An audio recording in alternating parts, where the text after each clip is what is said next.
Morning everybody. Well, here I am down on Brighton Beach. It's about mid-afternoon. It's a lovely sunny day down here. I'll give you a little quick look around. As you can see, there's the West Pier and there's all the beach, and there's the Grand Hotel featured in Quadrophenia, where Bellboy was working. So I thought I'd give you a quick update on what's happening with the Skinhead reunion, because obviously during the lockdown and all the different government laws and ideas, we really didn't know what was going on. But yesterday I went down and had a meeting with the venue. The government have given a go-ahead for outdoor events, which means we have got an outdoor area, the terrace, which is licensed to the venue. So we're going to build a stage there. If restrictions aren't lifted further by then, it will be an outdoor event.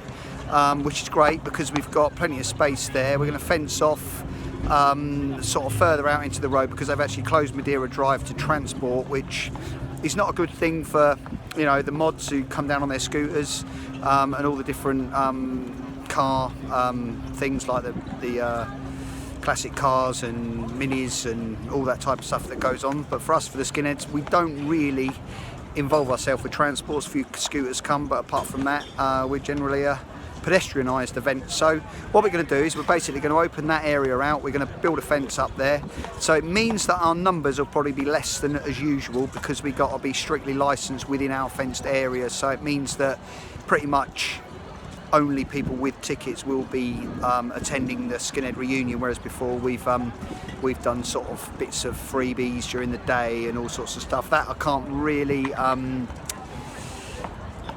guarantee at the moment. So it's probably just going to be a event, because we got to think about numbers. So it means that everybody will be wristbanded for the event, but we'll work out what's what with that. But basically it's the same as usual. What we're going to do is we're going to do a barbecue on Thursday on the beach as usual. After that, I've got a pub up in a few streets up, which my mate Mick, who's an old skinhead from back in the day, he's got his own pub. So we're going to go and do the Thursday party up there. Mick and the crew will be doing DJing, so it'll be a nice little gathering. Probably about 150 people will be allowed in there tops, so it'll be all wristbanded people, and it'll be the first 150 through the door basically. You can probably reserve your space beforehand if what, but we'll work that all out. But basically from Friday it's going to be the same as usual. We'll start at midday. We'll have DJs throughout the day. We'll have our merch stall. We'll have there's a cafe down there that you can eat. There's a bar you can drink.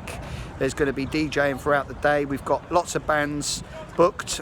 Most of them were booked for June, which I shall be speaking to and working out which are still available and which are not. Obviously some who are abroad, there's still sort of certain travel restrictions up from America and various places. So there'll probably be a little bit of a juggle up with bands from what we had in June.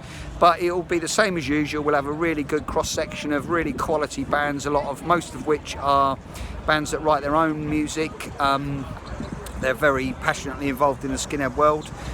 We're doing a bit of ska, a bit of punk, a bit of everything as usual. We'll have lots of fun and lots of enjoyment. So just come along, enjoy yourself, and thank you so much for the support. I mean, it's been overwhelming really, the amount of support I've been given. I was offered a lot of threats recently. Some twat sent a postcard to my house with threats on it, which I just posted as a bit of a joke really, because the card is as much a joke as the person that sent it. But I've been overwhelmed really by support, which I'm quite surprised about, because the thing is the majority stay silent, and we've had 10 years of this. I've always put myself forward as the organiser, purely because of all this shit. I don't want it going on to anybody else. I don't want anybody else bullied. I don't want anybody else abused and told they can't come and can't do this because of the clothing they're wearing or whatever. The Skinhead reunion is open to everybody, and that means that everybody that comes with a good heart and a good passion towards our scene and welcoming and friendly are welcome. Anybody who's a bully, same as when they were at school, same as in the youth club, same as everywhere else, they can fuck themselves backwards. All right, I don't want them. I don't care who they are, what they look like, how long their hair's been cut, and whatever other bullshit they come out with. If you're a bully, don't come. If you come with a good heart, you're welcome, as you have been for 10 years. And I've met so many friends, so many stories over the last 10 years. I could write a book about it. Maybe I should one day. But once again, thank you so much for coming. And I'll see you all in September. Anybody that can't make September who's bought a ticket, you can come next year, 2021, especially for the Germans and people that it's a big deal for them getting a flight.